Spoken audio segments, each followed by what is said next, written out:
Hey, what's going on, everybody? Welcome back to the channel, and today we are going to be talking about the Sony FX3. It appears that it's going to be released on July 22nd, so we definitely looking forward to that release. I know everybody wanted the FX3 Mark II, but it seems like they're not making that camera. I'm not sure why they're choosing to not make that camera, but we got the FX5, so we're going to rock with that. I got my little makeshift microphone right here, guys, so hey, bear with me on that right there. You know, it's the Insta360 Mic Pro, so we're gonna use that. But yeah, we're gonna talk about this FX5. They doing a few things right, and this right here actually might be my first Sony camera.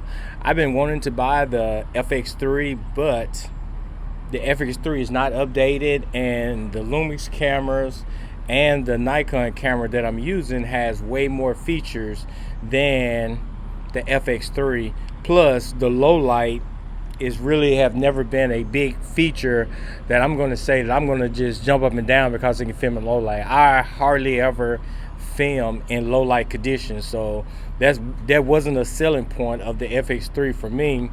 And as far as the FX30 goes, it has that APC sensor, so that's why I never got that camera, because I didn't want to have a full frame camera and a APC camera. I didn't want to do it that way, you know what I'm saying? Plus, if I got one of the FX camera, I wanted to get the FX3 or better. I didn't want to actually drop below the FX3, if you know what I mean. So this FX5, it seems like it's going to be a very interesting one. I'm not sure if all the specs that people are talking about is what's going to go in the camera. The one spec that I've been waiting on that people have not confirmed yet, as far as I know, I haven't heard a video that confirmed it, but the IBIS. So the IBIS and the price would be the only two things that would deter me from buying this camera. Let me give you guys a little back check on this. I actually pre-ordered the Vista. If you know what that camera is, I actually pre-ordered that camera, and that camera's not ready. It's supposed to came out in June. It didn't come out in June. I did receive a letter, email from B&H saying that I could use that credit toward a different camera or whatever, but I'm still kind of waiting for the Vista to see what's going to happen with the Vista. Right now, we just don't know on that camera right now. That seems like that's going to be a pretty cool camera when it does come out, so I'm trying to hang on to my pre-order, because this is the first time I ever did a pre-order on a camera, so I'm kind of just in limbo on that one right now. So we're going to see what the new updates on that Vista are going to be before we turn our backs on it, because I did not expect for it to be delayed like it is. But I have been wanting a camera. I just don't like the A7 series of Sony cameras. I don't like those. I don't like the way they're made or anything like that. So that's why I never bought an A7. So the FX series of the Sony cameras is the only camera that I actually do like. You know, they're pretty much designed the way I want them to be designed. So it's going to go two ways. Either they're going to drop the FX3 price down to where it's more affordable, and I might actually buy the FX3 if the FX5 is priced too high. And I don't really know what I'm gonna say is too high of a price, but if it goes north of 5K, I'm probably not gonna buy it. I probably would just check for any sales or whatever on the FX3, and I might just get that, or I might just wait for the Lumix S1H Mark II to come out and buy that camera. But we still don't know if that camera coming out either, so it's one of those things where you got a lot of talks on a lot of good cameras coming out, but none of those cameras are actually coming out. That's the problem. They're not coming out. And actually, even Kinfinity has other cameras that I like as well. So if the Vista don't work out, I might end up picking something else. But for right now, the Lumix S9, the S5 Mark II, and the Nikon ZR is my current cameras that I'm using right now. So I'm definitely liking all of those cameras, guys. So they working pretty well.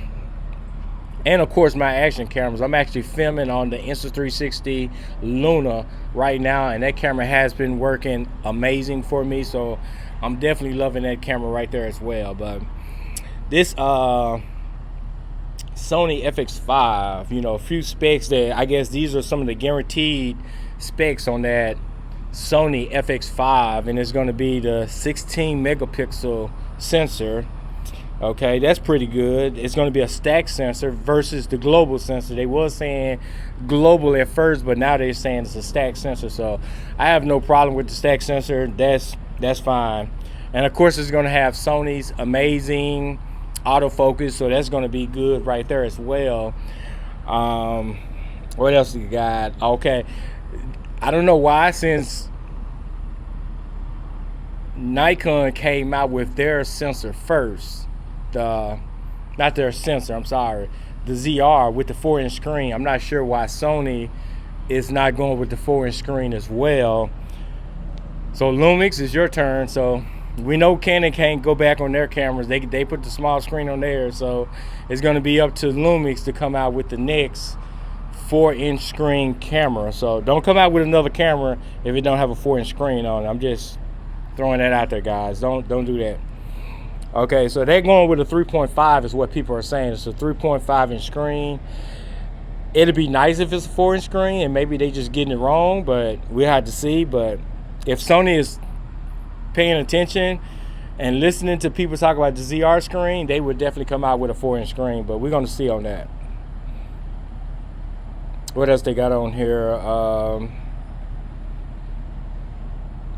They saying it's going to be a little bit thicker and a little bit larger than the FX3, which is not a problem to me. That's not a problem. The FX3 is pretty compact, so if it's in between the FX3 and the Canon C50, that's fine. I really don't care if it's in that market. The removable EVF, I really love the fact that it's going to have a removable EVF, because I saw that Sony FX2, and that protruding EVF is ugly. It is. Nah, there's no way I would buy that camera there with that EVF on it. I'm really glad they're choosing to go with a removable EVF, because I'm definitely not buying the EVF. So that'll save some costs on the camera since it's not included. But for everybody that love an EVF, boom, there you go. You got it. You got you an EVF. You know, and hopefully the removable EVF will go forward. Even if Lumix come out with the SH1, the S1H Mark II, hopefully they go with a removable EVF2 and not an EVF built into the camera. You're gonna get your standard mounting points like on the FX3 and the FX30 and the FX2, so that's all good right there. The only thing I would like to see is 2 1/4-20s on the sides of the camera instead of just 1 on the sides and then the 2 on the top. I would like to see 2 on the sides. 2 is always better because it gives you more stability when you are mounting your camera to something. It's going to have the vintage style menu. Now, for most of us, we don't know what the vintage style menu is because we probably have not used those cameras. So I'm assuming the FX3 and the A7 got similar menu settings. So it's probably not going to be a problem since I'm not used to Sony menus, no way. And I'm a tech guy, and I can pretty much adapt to any type of operating system. So that right there really won't matter to me. It's going to have cooling just like the FX3 with the fan and all that good stuff. So that'd be good because you guys know I do a lot of my stuff outside, and I kind of want the Sony for when I'm doing more commercial type stuff, and that's why I want the Sony. So I'm still going to use my ZR and my Panasonic, but just in case I run into a client or whatever and they be like, we need you to have a Sony or whatever, I would just have a Sony in my arsenal. I haven't decided what lenses that I'm gonna get for it because I haven't got the camera. I haven't made 100% choice on it, but if you know anything about the Sonys and the Nikons, you know you can easily adapt Sony lenses to Nikon, so I'm not really going to have a big problem there as far as the cost of lenses and stuff like that, you know. And my plan would probably be to sell the Lumix S5 Mark II because I won't really need it. I'm just not going to sell my Lumix S9 because it's the only compact full frame camera that I got. The camera is way too small and compact for me to sell it. It just works too well for what it does. So if you're looking for a good blogging camera, a good social media camera, I would definitely recommend the Lumix S9 as your first camera, especially if you're coming from a cell phone or if you're coming from action cameras. Definitely check out that Lumix S9. It's a good buy right now. I think it's even cheaper than when I bought it, and this is an amazing camera. You get the open gate, you get in the D-squeeze for anamorphics, so you're pretty much getting everything. You got the MP4 Lite, which allows you to send your recordings and your pictures straight to your cell phone, and you don't have to wait for them. So that Lumix S9 camera is definitely a good starter camera, or even a B camera to a pro level person. So definitely check out that Lumix S9. It's going to be getting a RAW format, which I think people are saying is new to Sony, so I'm not sure about that, but like I said, because I'm not a Sony guy, so I don't really know. It's going to have the assist tools on the monitor, false color, and all that, so that's going to be pretty good for everybody that needs it, so that's good right there.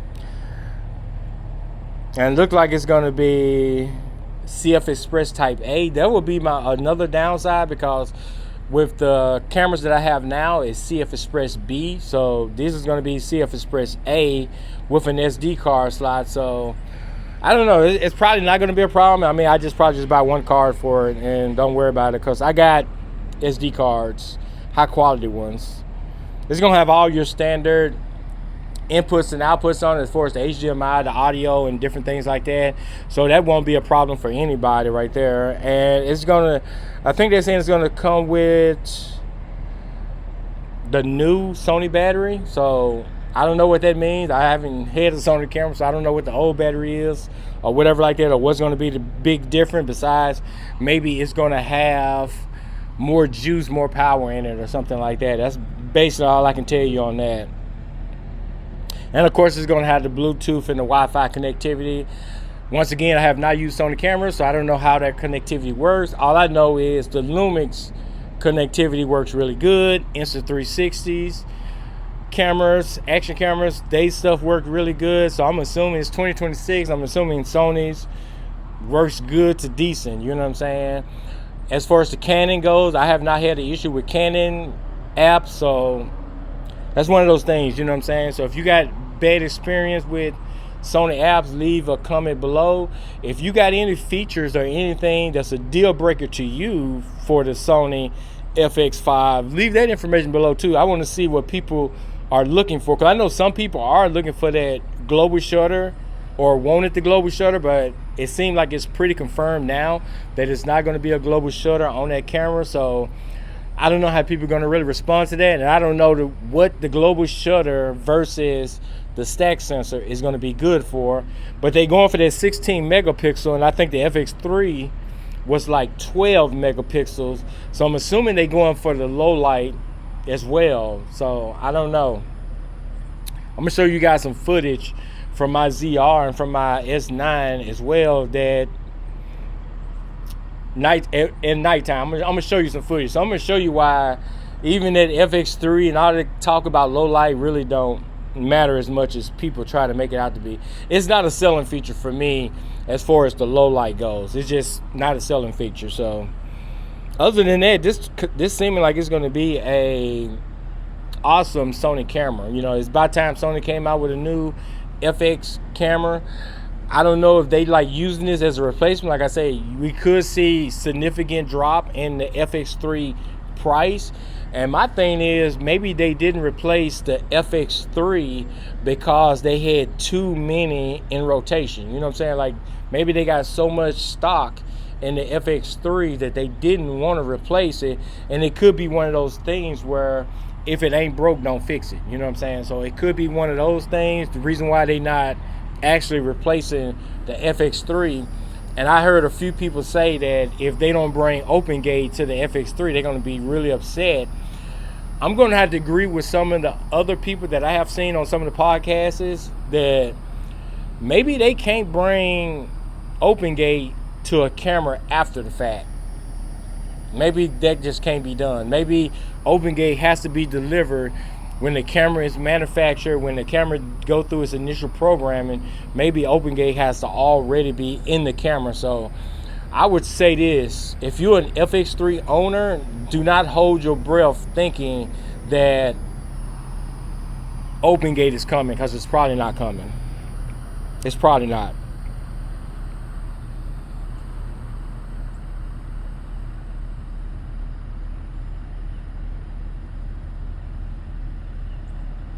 I think that's going to about do it, guys, on this right here. This is all I got. Today is the 12th. So that's what, about 10 more days before Sony announces it on the 22nd. You know, I'm pretty sure all these influencers are ready to spill the beans on the FX5, so we'll know exactly what we're going to be working with. Hopefully it's all going to be good, and all the features that's guaranteed, that people are saying is guaranteed, are good features. The only feature I'm waiting on to hear is the IBIS. I don't want it if it don't have IBIS in it. And if it don't have IBIS in it, I'm gonna say it like this: if it don't have IBIS in it, if it don't have the IBIS in it, I'm probably gonna go with the Canon C50. I'm just gonna call it. I'm gonna go with the Canon C50 if it doesn't have the IBIS. That's pretty much all I can say, guys, if it don't have that in there. So I don't see nobody saying IBIS on any of the things. I'm not sure if the Bronto or any of those other big Sony cameras, if they have IBIS. I don't know, because I know I hear a lot of stuff about these movie cameras and how they don't need IBIS. So you might be in a situation where this camera don't have IBIS in it. So I know Canon C50 got dinged because it don't have the IBIS, but it does have the image stabilization in the glass. So I don't know, guys. This is going to be a interesting toss-up if Sony goes that route with no IBIS. But since they basing it above the FX3, it is a good possibility that it won't have IBIS in it. So that's one of those things right there, guys. When people come out with cameras like these, there's no guarantee that you're going to get everything that you want in it.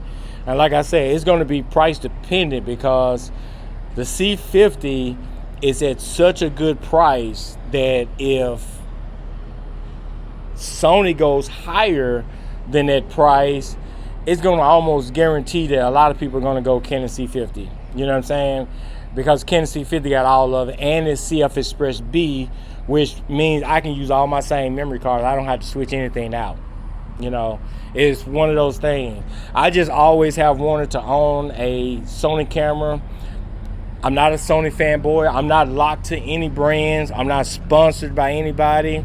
So I pretty much buy whatever camera I want to buy.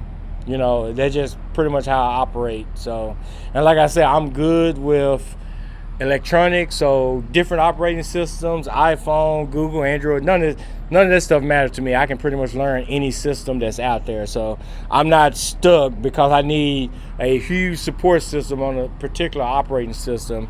I'm not stuck in one of those situations like a lot of people are. You know what I'm saying? So I'm going to end this video right here because I don't want to make this video super long. So if y'all got any expectations for the Sony FX5, leave them in the description below. I would like to hear your comments, like to hear what people are thinking about this, you know what I'm saying? And don't forget to like, share, and subscribe, guys. We are moving up in subscribers, so make sure you subscribe so you can see if I buy the Sony FX3 or if I get the Canon, you know what I'm saying? We're going to see all that, and we're also going to see what camera Nikon is going to come out with next. So make sure you hit that subscribe button. Make sure you hit the like button so the YouTube guys will know that you guys are liking my videos, and I will catch you guys on the next one. Peace.